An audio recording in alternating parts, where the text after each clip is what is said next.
Jack stood behind his small wooden cabin, flipping thick pieces of meat over a sizzling old barbecue grill. The sun was setting behind the trees, painting the sky orange and purple. Smoke rose gently, carrying the rich smell of grilled ribs across. The forest. Jack didn't know it, but someone was watching from the shadows. He was a quiet man. Lived alone, fixed machines in town, talked little. But every Friday evening, he treated himself to a barbecue. It was the only time his place felt like home. That day, he had seasoned the ribs just right. The crackling fat and spicy sauce mixed into a smell that floated far into the woods. Suddenly he heard something, a soft rustle, like feet moving over dry leaves. Jack paused. He looked around but saw nothing. He picked up his tongs again until the sound came closer. This time, it wasn't just one set of footsteps. It sounded like two, maybe three. He turned slowly, wiping his hands on a cloth. Then he saw them. Two tall figures stepped out from the trees. They weren't human. Their skin shimmered like liquid moonlight. Their eyes glowed softly, blue and deep with no pupils. Their hair floated as if weightless, one dark like night and the other like silver mist. They wore thin, torn robes that looked like they'd been walking for days. Jack froze. His heart raced. He didn't move, didn't speak. The two girls looked scared. One of them raised her hands slowly, palms open to show peace. The other pointed to the grill, then made a motion toward her stomach that they were hungry. Jack's instincts told him to run inside, lock the door, and call someone. But something about their eyes stopped him.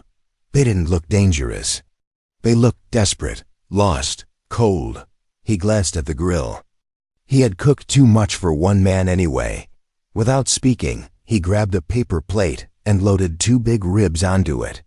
He slowly walked to the edge of his porch and held it out. The silver-haired girl stepped forward first. She sniffed it then, looked at him with wide, almost shining eyes. Then she took a bite. A soft gasp left her lips, followed by a deep purr-like sound. The other girl rushed forward, grabbing a rib with both hands. Jack watched in silence as they devoured the food like it was the best thing they had ever tasted. After a minute, the dark-haired one looked up and pointed to herself. "Leah, she said softly. Then she pointed to the other, Sarah. Jack hesitated, then nodded. "I'm Jack." Leah repeated his name with a gentle smile. "Yak." Sarah giggled and bowed her head. For a few minutes, none of them spoke. The only sound was the grill and the soft chewing.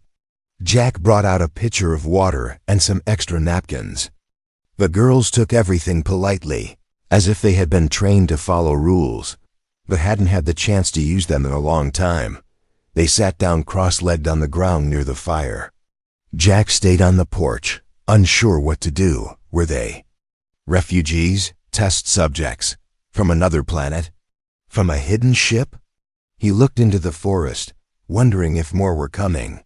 That's when Sarah pointed to the sky. "No home," she said, shaking her head. "Boom. Fall. Run." Jack tried to understand. Did their ship crash? Did someone attack them? Were they survivors? Leah placed a hand on her chest, then pointed at the barbecue. "Warm," she whispered. "Safe." Jack didn't know what to say. He wasn't good with people, especially not alien girls appearing out of nowhere. But he saw their bare feet, the dirt on their skin, the small scars on their arms. Someone had treated them badly, and they had wandered into his yard, drawn by nothing more than the smell of cooked meat. Jack sighed. "You can eat. I got more." He turned back to the grill and loaded 2 more ribs. The girls smiled so brightly, it almost made his chest hurt. For the first time in months, Jack felt something warm inside. Not just from the fire, it was something else.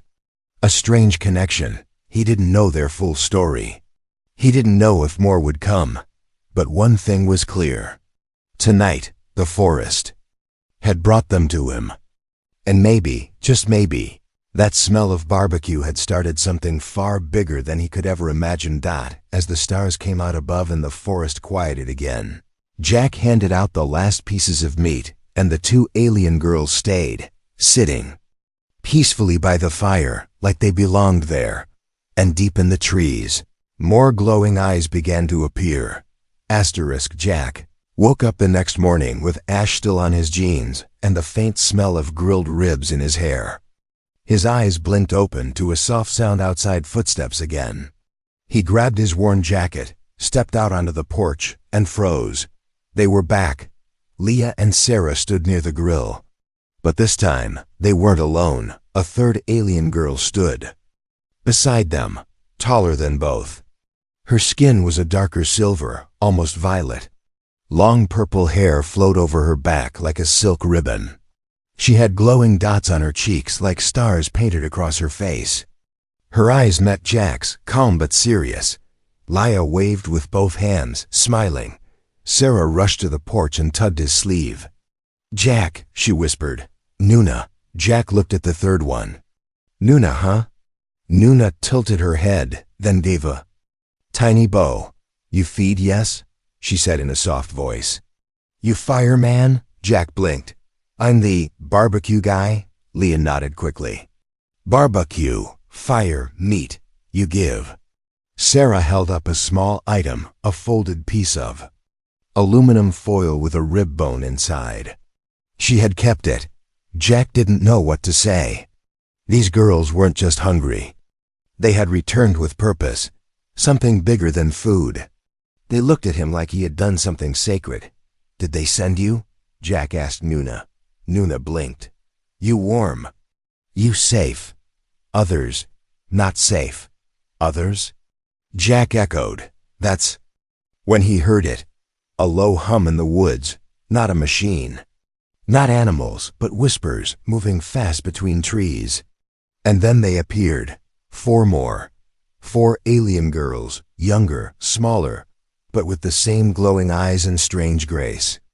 They stepped out slowly, some barefoot, one limping slightly. Jack counted 7 in total now, standing quietly by his cabin. He backed up slightly, holding his hands out. Okay, that's a lot of guests." Leah stepped forward and pointed. "At the grill. You fire again?" Jack sighed.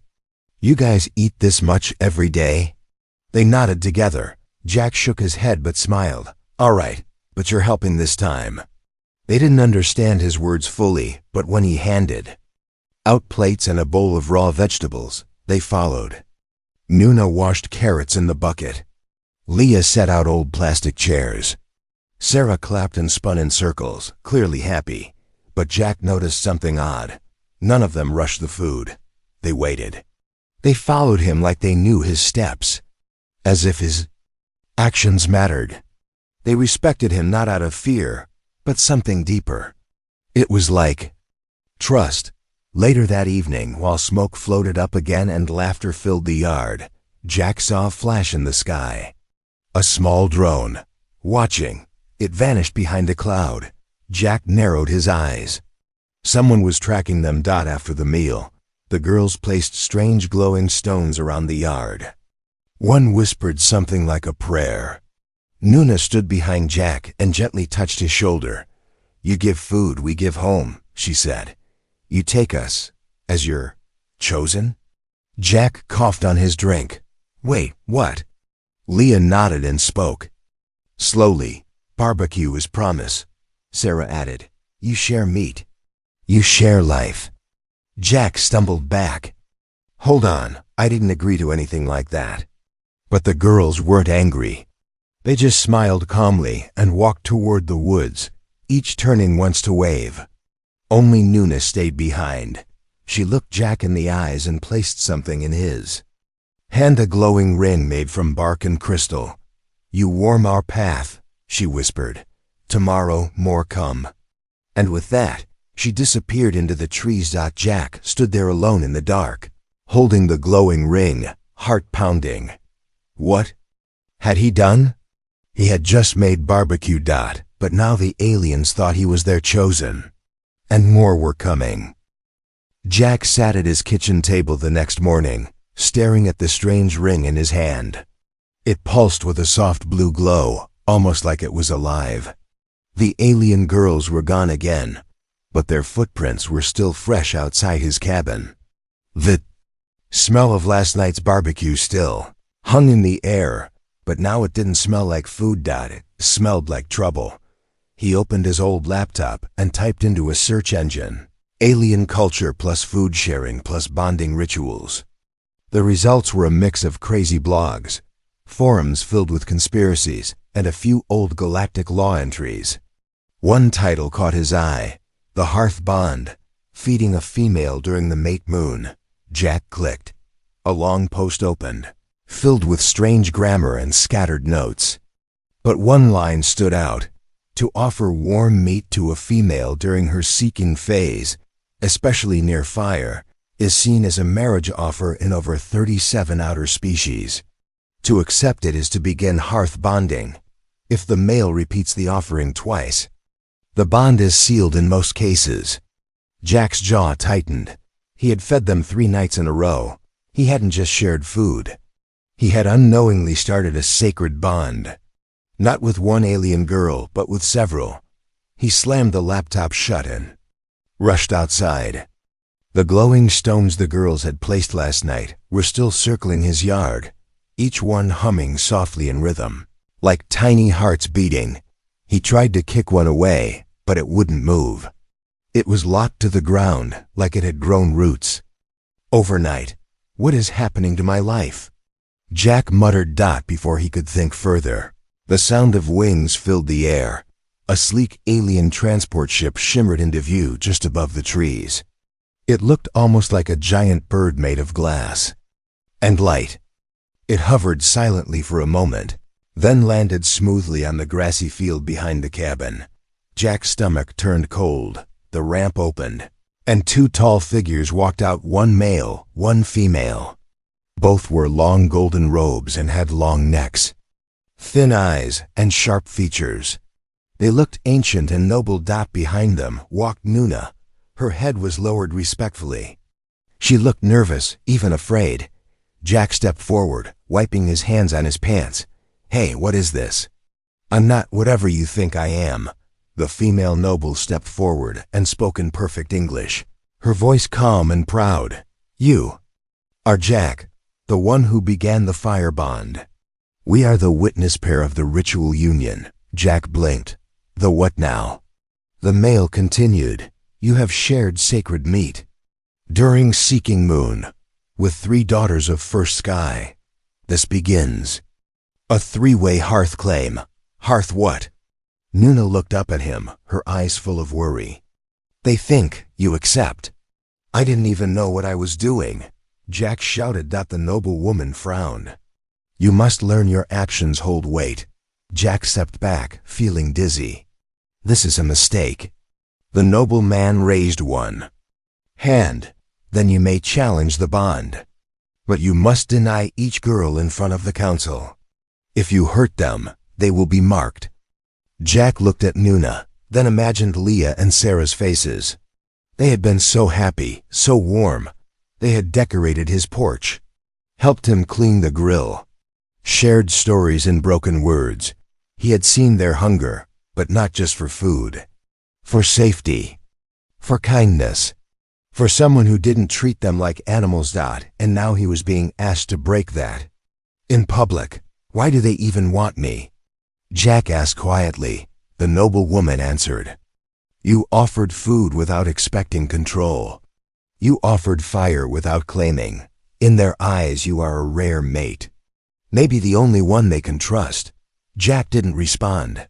His heart was beating loud. Nuna stepped closer and placed a hand on his chest. "You don't have to choose now. Just don't throw us away, please." The nobles turned and returned to their ship. "You have 3 sons to decide. If the bond is not denied, it becomes law." The ship lifted silently into the sky, vanishing into the clouds. Jack stood in the yard, alone again. The wind blew softly, rustling the trees. The glowing stones pulsed. Inside his hand, The wooden ring still glowed. He looked at it, then at the forest. 3 days. He didn't know if he was being chosen or trapped, but something deep inside told him this wasn't just alien tradition. It was a test of his heart, his choices, and maybe his future. Asterisk on the second sunrise after the nobles left, Jack awoke to a strange sound. Not footsteps, not humming. It was singing. Low, deep, and layered, like voices from underwater. The sound came from the forest, soft but growing louder. Jack stepped outside, rubbing sleep from his eyes. That's when he saw them. Not girls, women. 7. Tall alien women walked in perfect rhythm, their feet bare on the cold ground, robes flowing like river water. Their eyes glowed in gold, blue, and green. Their heads were crowned with woven rings of bark and crystal. They looked older, wiser. And they were coming straight to his cabin. Behind them, Leah, Sarah, and Nuna followed quietly, their heads bowed. Jack stepped back. His boots crunched against dry leaves. What now? The oldest woman, tall with long silver braids, raised her hand. The singing stopped instantly. Her voice was calm, powerful, and in perfect English. "You are Jack of Fire. We are the elders of choosing." Jack stared. "Of what?" Another elder stepped forward. "You gave meat. You warmed cold hands. You saw their hunger and did not turn away." Jack looked at the earls. Leah gave him a soft, hopeful smile. Sarah stood behind her, hiding a little, but peeking. Nuna didn't smile. Her face was serious. The oldest elder placed a carved staff into the ground. The earth rumbled gently beneath. You have become their center flame. A bond made by meat and mercy. You may refuse, but we ask one thing first." Jack raised an eyebrow. "What thing?" The women parted. From behind them, 2 younglings were brought forward.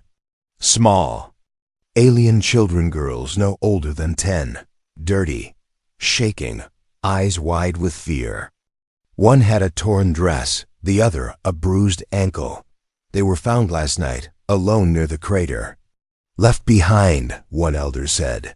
"They begged for the one who gives fire." Jack's mouth went dry. "Me?" They said the one with fire and smoke, the one who shares food, the one who makes the grown ones safe.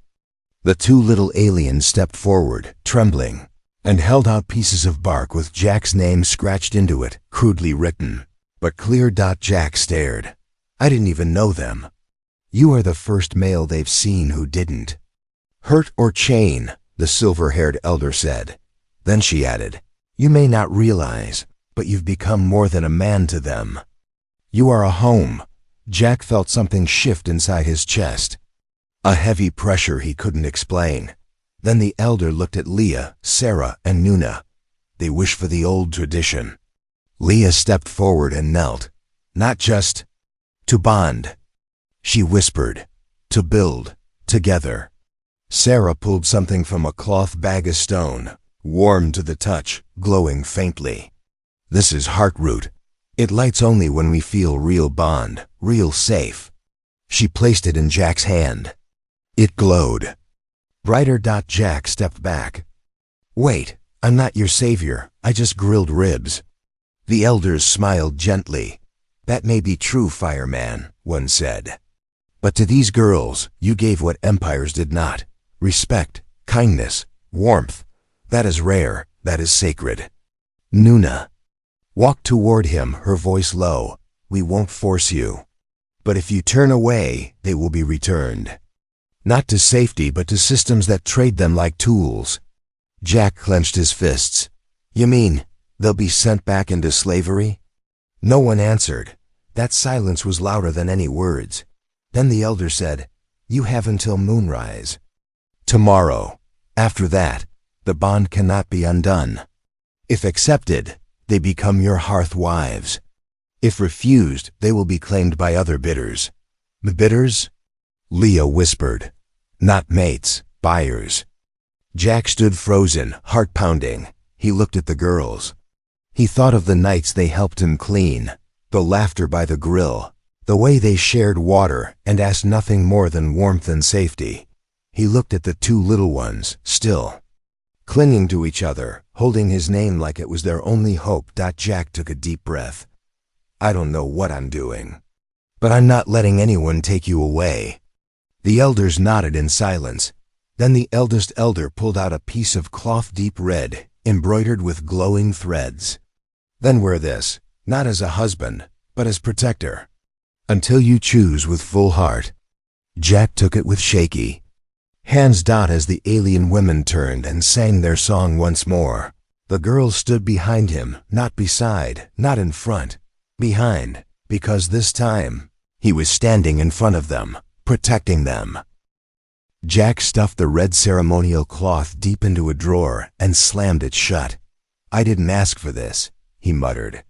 His breath felt heavy. His hands were shaking. Outside the window, the alien girls were laughing softly as they gathered. Wild fruit. Leah chased a glowing butterfly. Sarah braided Nuna's hair with pieces of forest thread. They looked happy, peaceful, and it made Jack feel like a liar. He hadn't slept properly in 2 days. Every time he closed his eyes, he saw the noble elders, the way they spoke, the way they said the word bitters. That word dug into his gut like a rusty nail, but he didn't want to be chosen either. Not like this. Not out of accident. Not because of a few ribs. He had to get away and think. He grabbed his old canvas bag, tossed in clothes, some cash, and a pocket knife. He scribbled a note, just a few words, and left it on the table. I need to breathe. I'm sorry. Then he slipped out the back door and into the truck. The road was quiet. Trees stretched for miles. The town was only 20 minutes away, but it felt like a whole different world. No glowing stones. No humming girls. No alien customs. Just a man and his engine. But with every mile, his chest grew heavier. At a gas station on the edge of town, Jack leaned against the truck and stared at his reflection in the glass. He looked rough, unshaven, tired, confused. The cashier asked if he was okay. Jack just nodded and mumbled something about needing to clear his head. Then he saw something that stopped him cold. Poster on the wall. It showed a girl, an alien girl, her skin pale blue, chained by her wrists. The words at the bottom read, lost property. Return to Sector Market 9, reward, 400 credits. Jack's stomach turned. He asked the cashier where the poster came from. The man shrugged. Some bounty guy left it. Comes every month with new ones. Says there's lots of runaways hiding around here. Runaways like Leah, like Sarah, like Nuna. Jack stepped back from the glass. Feeling sick, he jumped in his truck and drove fast, but not home. Instead, he took a sharp turn and ended up at the town library, a place he hadn't visited in years. There, using a public screen, he searched alien trade laws. One section froze him. Any hearth bond initiated by cultural act, including fire meal, shelter offer, and protective claim, becomes legally binding unless broken by verbal denial in front of a witness circle. If no denial is made before lunar third rise, ownership transfers to the protective party. Ownership. Jack slammed his fist on the desk. This isn't about marriage. This is about saving them. He drove back faster than ever, engine howling, tires spinning on the gravel road. The sun was almost down when he reached his cabin. Smoke from the fire pit was already rising. He could hear voices, laughter, but then one sound hit him like a punch. Crying. He ran behind the cabin. There they were. The glowing stones had dimmed. The little alien children sat in a circle, tears in their eyes. Sarah was hugging one tightly. Nuna stood holding Jack's note in both hands. Her face was blank, but her eyes were filled with silent pain. When they saw him, Leah stood up slowly. You left. Jack nodded, heart racing. Yeah, I panicked. Sarah stepped back, wiping her face. We thought you say no. Nuna said nothing. She just looked at him, arms lowered. note still clenched in her fingers. Jack stepped forward. I didn't understand what I was to you, but I get it now. I didn't feed you to flirt. I fed you because no one else did. I gave you warmth because you were cold. I protected you because you deserve it. He took the red cloth out of his bag and held it up. This isn't a wedding, not yet. But if this makes sure no one takes you, then I wear it. The little girls ran to him first, grabbing his legs and sobbing. Leah placed her forehead against his chest, whispering something in her language. Sarah cried openly, but smiled. Nuna walked up last and gently wrapped the red cloth over his shoulders. You're not just the fireman, she said. You're home now. Jack closed his eyes. He had tried to run from this, but his heart refused to let him. A full moon hung over the treetops, glowing large and orange like it had come to witness something ancient. Jack stood outside his cabin, wearing the red ceremonial cloth tied over one shoulder. He didn't know what to expect. The forest around him was alive with strange lights. Tiny floating orbs moved between branches. The air smelled of spices, wood smoke, and sweet fruit. Somewhere in the trees, alien instruments played soft music. That sounded like wind dancing through crystals. The fire festival had begun, and Jack had no idea what to do. Leah approached first. Her dress shimmered with woven strands from the trees, glowing softly with pulsing lights. She placed a painted stone at Jack's feet, then stepped back and lowered her head.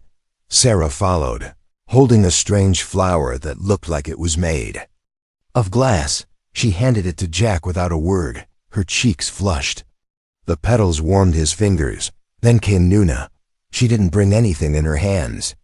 Instead, she placed her palm on Jack's chest and whispered, You already have the gift. You chose to stay. Jack swallowed hard.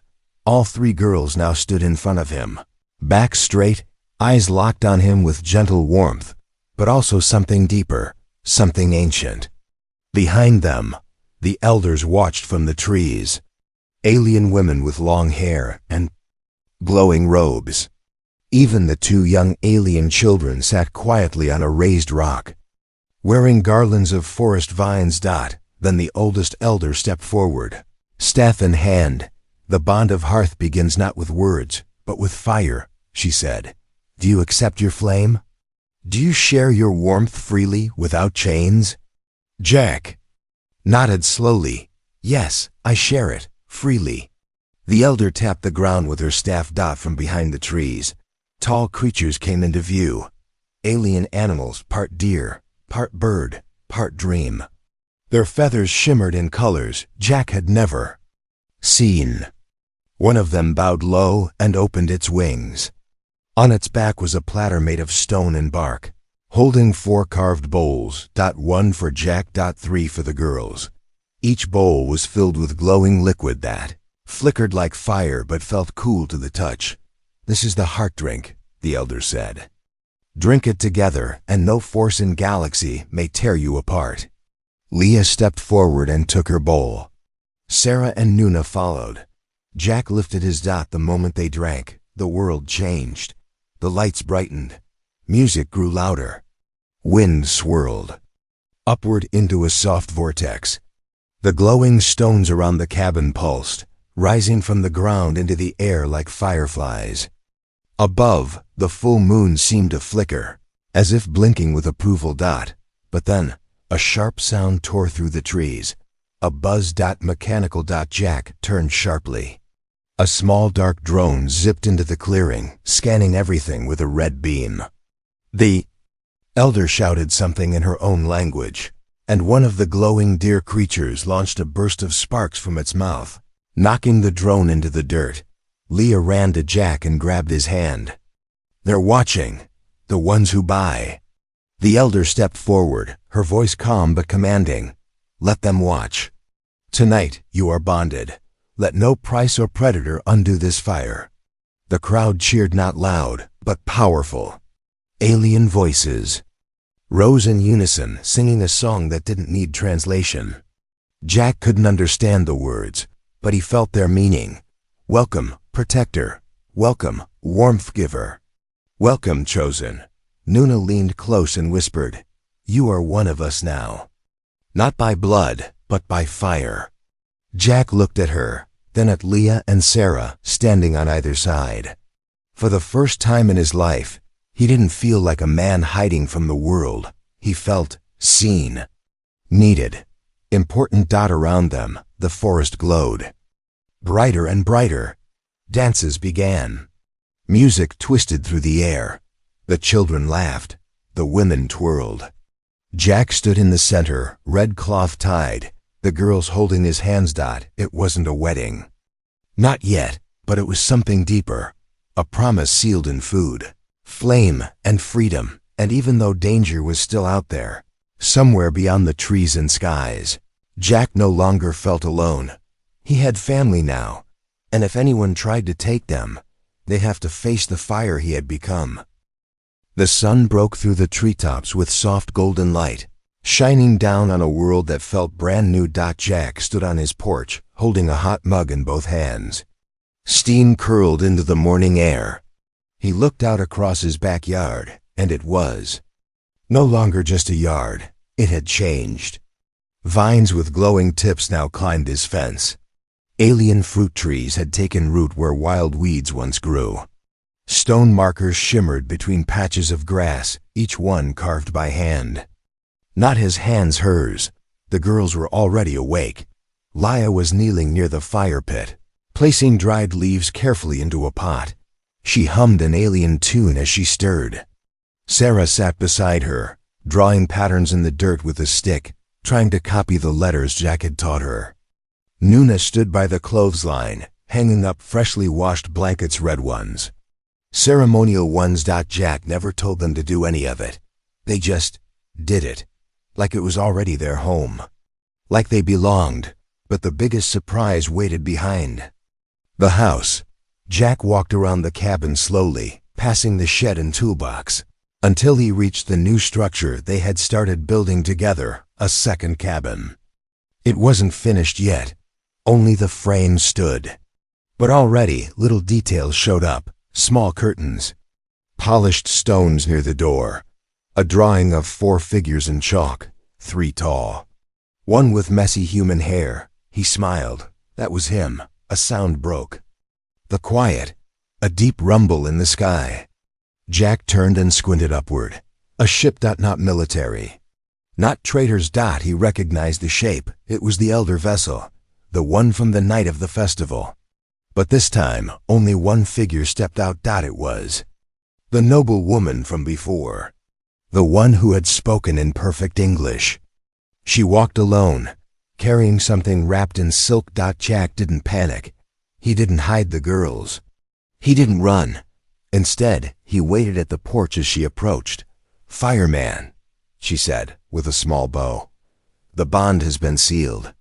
There is no more danger of claim or buyer." Jack nodded. "Then why are you here?" She unwrapped the silk. Inside was a silver star-shaped badge, glowing faintly. "This is a sign of witness, a mark of protection. If you wear it, no trader, noble, or bounty hunter will challenge your home. The girls are yours now in law and in heart." Jack took the badge in his hand. "So it's done." She looked past him at the girls in the yard. "No, Jack, it's just beginning." Then she turned and left. Jack stood silent as her ship disappeared into the clouds. He looked down at the badge, then back toward his cabin. The alien children were playing tag now, squealing with joy. One of them climbed into Jack's old lawn chair and pretended it was a spaceship. He smiled. Later that evening, they all sat around the fire again. Leah handed him a bowl of stew. Sarah wore a homemade crown made of leaves and glowberries. Nuna leaned her head gently against Jack's shoulder. The fire crackled between them. For a moment, no one spoke. Then Leah looked up and asked softly, "Jack, are we still your guests?" He looked at her for a long second, then shook his head. "No." Sarah tilted her head. "Then, what are we?" Jack smiled slowly. "You're not guests. You're not visitors, you're my home now. Nuna reached into her robe and pulled out something small, a smooth stone etched with all 4 of their names, written in both English and alien script. She handed it to Jack. He held it tight, heart full. The forest around them stayed quiet. No drones, no threats. No more fear. Just warmth, food, laughter and love that crossed stars. That Jack had treated them to barbecue once. They had given him everything in return.